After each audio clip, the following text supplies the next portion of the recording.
Hello friends, അസ്സലാമു അലൈക്കും. എൻ്റെ പുതിയൊരു വീഡിയോയിലേക്ക് നിങ്ങൾക്ക് എല്ലാവർക്കും സ്വാഗതം.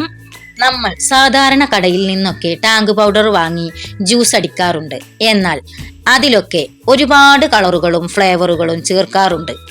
ഇന്ന് നമ്മൾ നോക്കാൻ പോകുന്നത് യാതൊരുവിധ പ്രിസർവേറ്റീവ്സും ചേർക്കാത്ത ഫ്രഷ് ജ്യൂസുകൾ ഉപയോഗിച്ച് എങ്ങനെ വീട്ടിൽ തന്നെ ടാങ്ക് പൗഡർ തയ്യാറാക്കാം എന്നാണ്. ഇന്ന് ഞാൻ 3 തരം ഫ്ലേവറുകളാണ് കാണിക്കുന്നത്.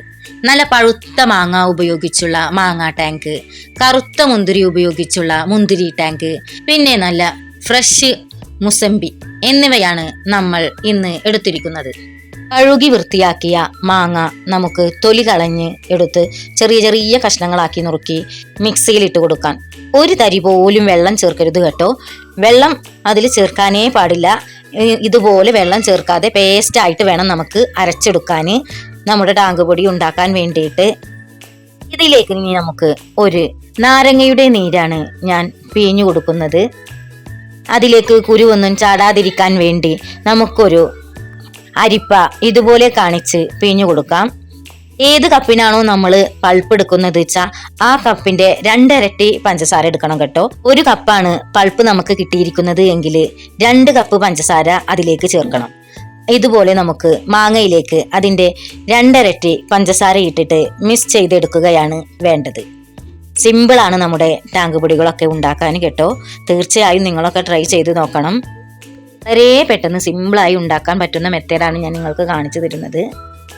അപ്പോൾ 2 ഇരട്ടി പഞ്ചസാരയൊക്കെ ചേർത്ത് ഒന്ന് ഇളക്കി കൊടുക്കുക. വല്ലാതെ ഇളക്കിയിട്ട് പഞ്ചസാര അലിയിപ്പിച്ച് കളിയൊന്നും ചെയ്തിട്ട് വെറുതെ ഒന്ന് ഇളക്കി കൊടുത്ത് വെറുതെ ഒന്ന് മിക്സ് ചെയ്യാൻ മാത്രമേ പാടുള്ളൂ. വല്ലാതെ ഇളക്കാൻ പാടില്ല. ഇത് നമുക്കൊരു പരന്ന പാത്രത്തിലേക്ക് ഒഴിച്ചു കൊടുക്കാം. ഇതുപോലെ ഞാൻ കുറച്ച് അധികം പാത്രത്തിലേക്ക് ഒഴിച്ചു കൊടുക്കുന്നുണ്ട്. നമ്മൾ 2-3 തരം ടാങ്ക് പൊടി ഉണ്ടാക്കുന്നതല്ലേ. അപ്പോൾ മാങ്ങ തന്നെ 2-3-4 പാത്രത്തിലുണ്ടായിരുന്നു. അത് ഉണങ്ങി വരുമ്പോൾ ഓരോ പാത്രത്തിലേക്കാക്കി മാറ്റിയാൽ മതി. അടുത്തത് നമ്മൾ ഉണ്ടാക്കാൻ പോകുന്നത് മുന്തിരി പൾപ്പാണ്. മുന്തിരി ജ്യൂസിന്റെ പൾപ്പ് എടുത്തിട്ട് അതും ഇതുപോലെ തന്നെ നല്ലവണ്ണം വെള്ളം ഒരു തരി പോലും കൂട്ടാതെ അടിച്ചെടുക്കണം. ഇതാ നമ്മുടെ മുന്തിരി നല്ലവണ്ണം അടിച്ചെടുത്തിട്ടുണ്ട് കേട്ടോ. ഇത് വേണ്ടവർക്കൊക്കെ അരിപ്പയിൽ ഒഴിച്ച് അരിച്ചിട്ട് വേണമെങ്കിലും ഇതുപോലെ ചെയ്യാം. ഞാനിത് അരിച്ചൊന്നും കൊടുത്തിട്ടില്ല. ഇതിലേക്കും നമ്മൾ മാങ്ങയിൽ ചേർത്തതുപോലെ തന്നെ ഒരു നാരങ്ങാ നീര് നമ്മുടെ മുന്തിരിയുടെ ജ്യൂസിലേക്കും ചേർത്ത് കൊടുക്കുകയാണ്.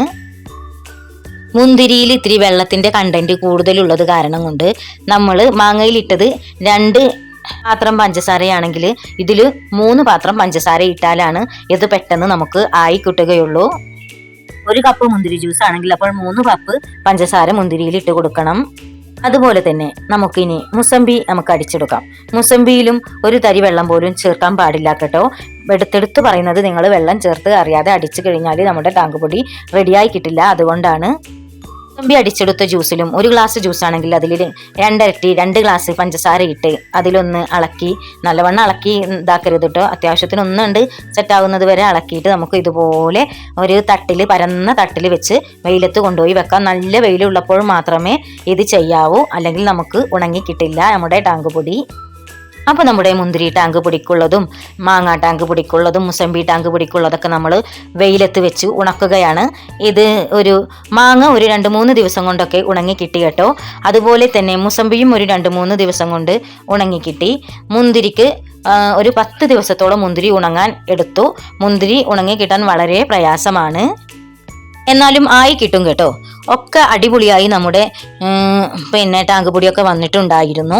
അപ്പോൾ ഒരു ദിവസം ഞാൻ വെച്ചപ്പോഴേക്കും ഇതാണ് അതിൻ്റെ അവസ്ഥ. കണ്ടില്ലേ, ഇതുപോലെ കുറച്ചൊക്കെ വെള്ളത്തിൻ്റെ കണ്ടന്റ് വറ്റി വന്നിട്ടുണ്ടായിരുന്നു.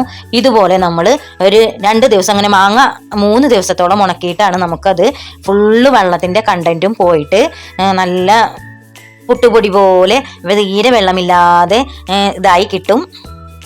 എല്ലാ പാത്രത്തിലുള്ളതും ഇതുപോലെ നമ്മളൊന്ന് ഇളക്കി കൊടുക്കണം കേട്ടോ. ഇതുപോലെ നേരം മുളുക്കുമ്പോഴും നമ്മൾ ഇത് വെയിലത്ത് വെക്കുമ്പോഴും അതേമാതിരി വെയിലത്ത് നിന്ന് എടുക്കുമ്പോഴും ഇതുപോലെ ഒന്ന് ഇളക്കി കൊടുക്കുക. നമ്മൾ ദിവസവും നമ്മുടെ മക്കൾക്കൊക്കെ ഇതുപോലെ ചെയ്തു കഴിഞ്ഞാൽ യാതൊരു കെമിക്കലും ചേർക്കാത്ത നല്ല ജ്യൂസ് കൊടുക്കാൻ പറ്റും. ഉണ്ടാക്കാൻ വേണ്ടി അത്ര വലിയ പണിയൊന്നുമില്ല. നിങ്ങൾ കണ്ടില്ലേ, നമുക്കിത് നേരം വെളുക്കുമ്പോഴും രാത്രി ആവുമ്പോഴും ഇത് നേരം വെളുക്കുമ്പോൾ വെയിലത്ത് വെക്കണം, രാത്രി ആകുമ്പോൾ എടുത്ത് വെക്കണം, അങ്ങനെ 2-3 ദിവസം ചെയ്യണം എന്നേ ഉള്ളൂ. രണ്ടാമത്തെ ദിവസമായപ്പോഴേക്കും നമ്മുടെ ടാങ്ക് പൊടി ഇതുപോലെ ഡ്രൈ ആയി വന്നിട്ടുണ്ട്. ഇത് രാത്രി ഞാൻ ഫാനിൻ്റെ ചോട്ടിൽ വെക്കുകയാണ് ചെയ്യുക. അപ്പം നമ്മുടെ ടേബിളിൻ്റെ മുകളിൽ ഫാനിൻ്റെ ചോട്ടിലാണ് ഞാൻ വെച്ചിരിക്കുന്നത്. ഇത് അത്യാവശ്യം ഡ്രൈ ആയി വന്നിട്ടുണ്ട്. മൂന്നാമത്തെ ദിവസം ആയി നമ്മുടെ ടാങ്ക് പൊടി ഇപ്പോൾ വെയിലത്ത് വെച്ചിട്ടിട്ട്. അപ്പോൾ ഒന്ന് നല്ലവണ്ണം ഡ്രൈ ആയി വന്നിട്ടുണ്ട്. ഇതുപോലെ നമ്മുടെ ടാങ്ക് പൊടി പാത്രത്തിലൊക്കെ ഒട്ടി പിടിച്ചിട്ടുണ്ട്. അപ്പോൾ നല്ലവണ്ണം അതിങ്ങനെ ഇളക്കി കൊടുത്ത് നമ്മളിങ്ങനെ പരത്തി ഇട്ട് കൊടുക്കണം. ഇതുപോലെ വലിച്ചെടുത്ത് ഇളക്കിയിട്ട് നമ്മളിങ്ങനെ തിരിച്ചു മറിച്ചു ഇളക്കി ഇട്ട് കൊടുക്കണം നമ്മുടെ ടാങ്ക് പൊടി കേട്ടോ. മുന്തിരി അത്രക്കൊന്നും ആയിട്ടില്ല. മുന്തിരി ഞാനൊരു 10 ദിവസത്തോളം ഉണക്കിയിട്ടാണ് നമ്മുടെ മുന്തിരി ടാങ്ക് പൊടി ശരിയായത്.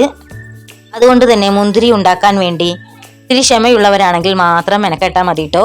നമ്മുടെ മാങ്ങ ടാങ്ക് പൊടിയൊക്കെ 3 ദിവസം കൊണ്ട് തയ്യാറായി കിട്ടിയിട്ടോ. വെള്ളമൊക്കെ വറ്റി നല്ല ഡ്രൈ ആയി നമ്മുടെ ടാങ്ക് പൊടി മാങ്ങ ടാങ്ക് പൊടിയൊക്കെ വന്നിട്ടുണ്ട്. അതുപോലെ തന്നെയാണ് മുസംബി ടാങ്ക് പൊടിയും 3 ദിവസം കൊണ്ട് തന്നെ നമുക്ക് നല്ലവണ്ണം ഡ്രൈ ആയിട്ട് ഉണങ്ങി കിട്ടിയിട്ടോ. ഇതുപോലെ അടിപൊളി ടാങ്ക് പൊടി നമുക്ക് 3 ദിവസം കൊണ്ട് തയ്യാറായി കിട്ടും. ഇനി ഇത് നമുക്ക് ഒരു എയർ ടൈറ്റ് ആയ ഡപ്പയിൽ നമുക്ക് സൂക്ഷിക്കാം. 1 കൊല്ലത്തോളം യാതൊരുവിധ കേടും കൂടാതെ ഇത് നമുക്ക് ഉപയോഗിക്കാൻ പറ്റും. മുസംബിയുടെ നല്ല ഫ്ലേവറും നാച്ചുറൽ ആയത് എന്ന് എടുത്തു തന്നെ ഞാൻ പറയുകയാണ്. അടിപൊളി മുസംബി ടാങ്ക് പൊടി നമുക്ക് തയ്യാറായി കിട്ടിയിട്ടുണ്ട്. അതുപോലെ നമുക്ക് നമ്മുടെ മാങ്ങ ടാങ്ക് പൊടിയും നമ്മൾ അടിച്ചെടുത്തിട്ടുണ്ട്. അതും ഇതുപോലെ നല്ല സ്മൂത്തായി നല്ല നൈസ് പൗഡറായി അടിച്ച് കിട്ടിയിട്ടുണ്ട് നമുക്ക്. ഇത് കണ്ടില്ലേ, എന്താണൊരു രസം കാണാൻ. അതുപോലെ തന്നെയാണ് കുടിക്കാനും നല്ല അടിപൊളി ടേസ്റ്റാണ്. നമ്മുടെ കുഞ്ഞുമക്കൾക്കൊക്കെ ധൈര്യമായിട്ട് നമുക്ക് ഇത് കലക്കി കൊടുക്കാട്ടോ. യാതൊരുവിധ കളറോ കെമിക്കലുകളോ ഇതിൽ ഉപയോഗിച്ചിട്ടില്ല. ഇതുപോലൊക്കെ മാങ്ങാക്കാലം കഴിയുന്നതിന് മുമ്പ് ഇനി ഒരു തരം ടാങ്ക് പൊടി ഉണ്ടാക്കിയാലും മതി. മാങ്ങാക്കാലം കഴിയുമ്പോഴേക്കൊരു മാങ്ങ ഉപയോഗിച്ചിട്ടൊക്കെ ഇതുപോലൊക്കെ ഒന്ന് ഉണ്ടാക്കി കൊടുക്കണേ. നമ്മൾ ഉണ്ടാക്കിയ ടാങ്ക് പൊടിയൊക്കെ ഒന്ന് നിങ്ങൾക്ക് കലക്കി കാണിച്ചു തരാം. അതിനു വേണ്ടി ഞാൻ നല്ല തണുത്ത വെള്ളമാണ് നമ്മുടെ ഗ്ലാസ്സിലേക്ക് ഒഴിക്കുന്നത്. 3 ഗ്ലാസ്സിലും നമുക്ക് വെള്ളം ഒഴിച്ചെടുക്കാം കേട്ടോ.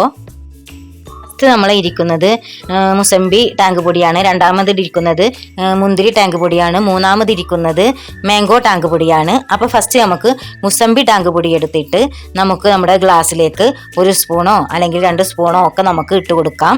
അതൊക്കെ നിങ്ങളുടെ ഇഷ്ടത്തിന് ഇട്ട് കൊടുക്കാം കേട്ടോ. ഇനി നമുക്ക് നമ്മുടെ മുന്തിരി ടാങ്ക് പൊടി ഒന്ന് ഇട്ട് കൊടുത്തു നോക്കാം. എന്താ ഒരു കളറ് ആ മുന്തിരി ടാങ്ക് പൊടിയൊക്കെ ഇട്ടിട്ടൊന്ന് അളക്കുമ്പോഴെന്ന് നിങ്ങളൊക്കെ ഒന്ന് നോക്കണേ. അതുപോലെ നമുക്ക് നമ്മുടെ മാങ്ങ ടാങ്ക് പൊടിയും ഇട്ട് കൊടുക്കാം. കണ്ടോ, ഇനി ഇതൊക്കെ നമുക്ക് നല്ലവണ്ണം ഒന്ന് ഇളക്കി കൊടുക്കാം. ഇനി ഇത് ഉപയോഗിച്ച് ജ്യൂസ് ഉണ്ടാക്കുന്നത് വളരെ എളുപ്പമാണ്. 1 ഗ്ലാസ് വെള്ളത്തിലേക്ക് 2 സ്പൂൺ പൗഡർ ഇട്ട് മിക്സ് ചെയ്താൽ പെട്ടെന്ന് തന്നെ ജ്യൂസ് റെഡി. കുട്ടികൾക്കൊക്കെ ഇത് ഒരുപാട് ഇഷ്ടപ്പെടും. വളരെ ഹെൽത്തിയായി നമുക്ക് വീട്ടിൽ തന്നെ ചെയ്യാവുന്ന ഒന്നാണിത്. എല്ലാവരും ഇതൊന്ന് ട്രൈ ചെയ്ത് നോക്കണം. വീഡിയോ ഇഷ്ടപ്പെട്ടാൽ ലൈക്ക് ചെയ്യാനും നിങ്ങളുടെ അഭിപ്രായങ്ങൾ കമൻറ്റ് ചെയ്യാനും മറക്കരുത് കേട്ടോ. ഇതുപോലുള്ള നല്ല വീഡിയോകൾക്കായി നമ്മുടെ ചാനൽ സബ്സ്ക്രൈബ് ചെയ്യുക. നമ്മുടെ ചാനൽ മറ്റൊരു ടാങ്ക് പൊടി ഉണ്ടാക്കുന്ന മാങ്ങ, ക്യാരറ്റ്, ബീട്രൂട്ട് കൊണ്ട് ടാങ്ക് പൊടി ഉണ്ടാക്കുന്ന വേറൊരു ടാങ്ക് പൊടിയുടെ കൂടി കിടപ്പുണ്ട്. അത് തികച്ചും ഇതിൽ നിന്നും വ്യത്യസ്തമായ ഒരു ടാങ്ക് പൊടിയാണ്. അതും കൂടി ഒന്ന് കണ്ടു നോക്കുക. കൂടുതൽ പഞ്ചസാരയൊന്നും ഉപയോഗിക്കേണ്ട എന്ന് വിചാരിക്കുന്നവരാണെങ്കിൽ ആ മെത്തേഡാണ് ഒന്നും കൂടി നല്ലത്. മറ്റൊരു വീഡിയോയുമായി വീണ്ടും വരാം. അസ്സലാമു അലൈക്കും.